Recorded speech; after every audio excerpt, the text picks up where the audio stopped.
Hello അസ്സാം വലൈക്കും. അപ്പോൾ നമ്മുടെ പുതിയ വീഡിയോയിലേക്ക് സ്വാഗതം. അപ്പോൾ ഇന്നൊരു വ്ളോഗായിട്ട് വന്നിട്ടുള്ളത് കുറേ ദിവസങ്ങൾക്ക് ശേഷമാണ്. അപ്പം നിങ്ങൾ സപ്പോർട്ട് തുടർന്നും പ്രതീക്ഷിക്കാൻ കേട്ടോ. അപ്പോൾ ഇന്ന് രാവിലെ തന്നെ അതാ ചിക്കൻ കറിയും പത്തിരിയൊക്കെ ഉണ്ടാക്കിയിട്ടുണ്ടായിരുന്നു. ഇന്ന് എനിക്ക് ഡ്യൂട്ടി ഇല്ല കേട്ടോ, നാളെ നൈറ്റ് കയറുന്നതുകൊണ്ട് ഡ്യൂട്ടി ഉണ്ടായിരുന്നില്ല. അപ്പം ഞാൻ വേഗം ഉണ്ടാക്കിയിട്ട് വേണം എനിക്ക് വീട്ടിലേക്കൊന്ന് പോകണം കേട്ടോ. നമ്മുടെ ഉപ്പാൻ്റെ ഉമ്മ മരിച്ചതിൻ്റെ ഒരു ആണ്ട് ദിവസമായിരുന്നു. അപ്പം അങ്ങോട്ട് പോകാൻ വേണ്ടിയിട്ട് ഞാനിതിങ്ങനെ റെഡി ആയിട്ടൊക്കെ ഇരിക്കുകയായിരുന്നു. അപ്പോഴാണ് ഞങ്ങൾ അമ്മായി വന്നത് കേട്ടോ, ഉപ്പാൻ്റെ പെങ്ങളെ. അമ്മായി വന്നപ്പോൾ അമ്മായിക്ക് ചായയും ചായ കുടിക്കുകയായിരുന്നു. അപ്പോൾ ആ സമയത്ത് അമ്മായി വന്നപ്പോൾ അമ്മായി ഇക്കും കൂടെ ചായ കുടിച്ചിട്ടുണ്ടായിരുന്നത്. അപ്പോൾ അങ്ങനെ അവരൊക്കെ കഴിച്ചതിന് ശേഷം ഇക്കറിനോട് ഞാൻ കൊണ്ടുപോയി വിട്ട് തരാം, നീ പോണ്ട പറഞ്ഞു. അപ്പോൾ അതുവരെ ഞാനും വെയിറ്റ് ചെയ്ത് അവിടെ ഇരിക്കുകയായിരുന്നു. ചായ കുടിക്ക് കഴിഞ്ഞതിന് ശേഷം ഞങ്ങൾ പോയിട്ട് വണ്ടിയിൽ നമ്മൾ ഒരു കാർ എടുത്തിട്ടുണ്ടായിരുന്നു കേട്ടോ. അപ്പോൾ അതാണ് കാറ്. അപ്പോൾ ഇങ്ങനെയൊക്കെ ഞാനും കൂടി പോയി. ഇപ്പോൾ പിള്ളേരൊക്കെ വീട്ടിൽ തന്നെയാണ് കേട്ടോ. എല്ലാവർക്കും ഇപ്പം ഇന്ന് ഞായറും കാര്യങ്ങളൊക്കെ ആയതുകൊണ്ട് ഇന്ന് ആർക്കും ക്ലാസ് ഇല്ലല്ലോ. അപ്പോൾ അങ്ങനെ വൈകുന്നേരം അസറിൻ്റെ ശേഷമാണ് മൗലൂദെന്ന് അറിഞ്ഞു. അപ്പോൾ ഈ രാവിലെ തന്നെ പറഞ്ഞിട്ട് വേഗം പോരുന്നു, ഏതായാലും എനിക്ക് ഡ്യൂട്ടി ഇല്ലാത്തല്ലേ. അപ്പം അങ്ങനെയൊക്കെ ഞാനും കൂടി പോയി. പോണ വഴിയിൽ നിന്ന് ചിക്കൻ മേടിക്കാണ്ടായിരുന്നു, അതും മേടിച്ചു. അതേപോലെ കുട്ടികളുടെ അടുത്തൊക്കെയല്ലേ പോകണതെന്ന് വിചാരിച്ചിട്ട് അവർക്ക് എന്തെങ്കിലും ഐസ്ക്രീം മേടിക്കാമെന്ന് പറഞ്ഞു. അപ്പോൾ അങ്ങനെ കടയിൽ കയറിയിട്ടുണ്ടായിരുന്നു കേട്ടോ. അങ്ങനെ പോണ വഴിയിൽ നിന്ന് ഇതങ്ങനെ സെൽഫിയും കാര്യങ്ങളൊക്കെ എടുത്തിട്ടുണ്ടായിരുന്നു കേട്ടോ. അപ്പോൾ ഇതൊക്കെ നമ്മൾക്കൊരു രസമല്ലേ അല്ലേ. അങ്ങനെ കടയിൽ കയറിയതാ, ഐസ്ക്രീം മേടിക്കാൻ കയറിയതാണ്. അപ്പോൾ എന്നോട് ചോദിക്കേണ്ടത് എന്താണ് വേണ്ടതെന്ന്. അപ്പോൾ ഞാൻ പറഞ്ഞു ഐസ്ക്രീം മതി, അത് നല്ലത്. അങ്ങനെ വീട്ടിലെത്തി ഞങ്ങൾ തിരിച്ച് പോകുന്നു, ഞങ്ങൾ അവിടെ ഇരുന്നു കേട്ടോ. അങ്ങനെ ഇതിൻ്റെ പറഞ്ഞു എന്നോട് നമുക്ക് ഫ്രൂട്ട് ഇല്ലല്ലോ, നമുക്ക് ഫ്രൂട്ട് മേടിക്കാൻ പോകാൻ. അങ്ങനെ തയ്യാറെങ്കിൽ ഞാനിപ്പം ഇങ്ങോട്ട് പോകണം പറഞ്ഞ് വേഗം വണ്ടി കയറുമ്പോൾ പോവാറ്.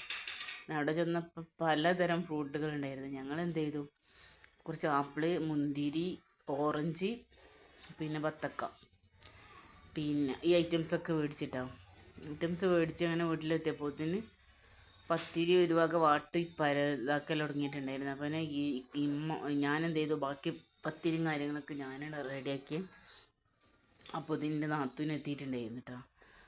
ചെറിയ നാത്തൂന് ഞാൻ ചെന്നപ്പോൾ അവിടെ ഉണ്ടായിരുന്നില്ല. പിന്നെ ഓള് വന്നത് അങ്ങനെ വലിയോട് ഓളെ വീട്ടിലുണ്ട്, ഓളോട് വരാൻ പറഞ്ഞിട്ടുണ്ടായിരുന്നു. അങ്ങനെ കിച്ചൺ പണിയൊക്കെ തകൃതായിട്ട് ഇത് നടക്കുകയാണ്. നമ്മളൊക്കെ സൈഡിൽ ഇങ്ങനെ നിന്നിരിക്കുക, ബാക്കി കാര്യങ്ങളൊക്കെ അവർ തന്നെ നോക്കണം കേട്ടോ. പത്തിരിപ്പണി ഞാൻ ചെയ്ത്, ബാക്കി ഇതാ ഇറച്ചിയൊക്കെ ഉമ്മേനെ റെഡിയാക്കണേ. മസാല നാത്തൂൻ റെഡിയാക്കുന്നുണ്ട്.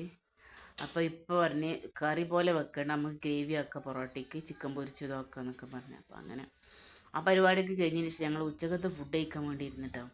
നല്ല കറി ഉണ്ടായിരുന്നു, മീൻ പൊരിച്ചതും പപ്പടം, ഗ്രീൻ പീസിൻ്റെ ഒരു കൂട്ടാനുണ്ടായിരുന്നു കേട്ടോ. അത് കൂട്ടി നല്ല വയറിറച്ചൊക്കെ നല്ല ഫുഡ് ആസ്വദിച്ച് കഴിച്ചു. കുറേ ദിവസങ്ങൾക്ക് ശേഷമാണ് ഇപ്പോൾ ഇങ്ങനെ വീട്ടിൽ നിന്ന് ഉച്ചക്കത്തെ ഫുഡൊക്കെ കഴിക്കണേ. അപ്പം അങ്ങനെ ആ തക്കത്തിന് ഞാൻ ഫുഡൊക്കെ കഴിച്ച് എന്തെന്ന് പറയാൻ, ഇന്നെ ഒരു കടന്നലും കുത്തി ആ ദിവസം. അങ്ങനെ അതൊക്കെ ആ വേദനയിൽ ഞാൻ കിടന്ന് ഉറങ്ങിയിരുന്നിട്ട് ആ സമയത്തായപ്പോഴത്തേന് ഇവരും തന്നെ കിച്ചണിലത്തെ പണിയൊക്കെ ഏതാനും കഴിച്ച് വെച്ചിട്ടുണ്ടായിരുന്നു. അങ്ങനെ വൈകുന്നേരം ഫ്രൂട്ട് കട്ട് ചെയ്യലും കാര്യങ്ങളൊക്കെ കഴിഞ്ഞതിന് ശേഷം മൗലൂദ് അമ്മോനായിരുന്നു കേട്ടോ. അമ്മോന് എളാപ്പാർ 3 ആളുണ്ടായിരുന്നു. അപ്പോൾ അവരും എല്ലാവരും കൂടി വന്ന് ഒരു എളാപ്പ വന്നിട്ടുണ്ടായിരുന്നില്ല. മൗലൂദും കാര്യങ്ങളൊക്കെ ഇതാ നമ്മളെ വീട്ടിലിരുന്ന് ചെല്ലായിരുന്നു. ഇതിൻ്റെ എളാപ്പേനെ കേട്ടോ, അവർ കുട്ടികളൊന്നും ആയിട്ടില്ല, അനിയുണ്ട്. അപ്പോൾ ഇതിന് പിള്ളേർ അടിയും പിടിയും ബഹളം ഒരു കഥയായിരുന്നു. അങ്ങനെ മൗലൂദും കാര്യങ്ങളൊക്കെ കഴിഞ്ഞതിന് ശേഷം ഇത് അവർ ഫുഡ് കഴിക്കാൻ വേണ്ടി ഇരുന്നിട്ടുണ്ടായിരുന്നിട്ട് എല്ലാവരും കൂടി കഴിച്ചു നല്ല റാഹത്തായിട്ട്. അങ്ങനെ അതും കഴിഞ്ഞ് ഏതായാലും ഞങ്ങളെ ചായയുടെയൊക്കെ കഴിഞ്ഞപ്പോഴത്തേന് ആങ്ങളി നാത്തൂനും കൂടി ഉമ്മ ആ ചെറിയ കുട്ടീനെ കൊണ്ടുവരാതെ വന്നതാണ് നാത്തൂന്. അപ്പോൾ ഒരു പോയിന് ശേഷം വന്ന് ഞങ്ങളും യാത്ര പറഞ്ഞു. അപ്പോൾ അസ്സലാമു അലൈക്കും കേട്ടോ.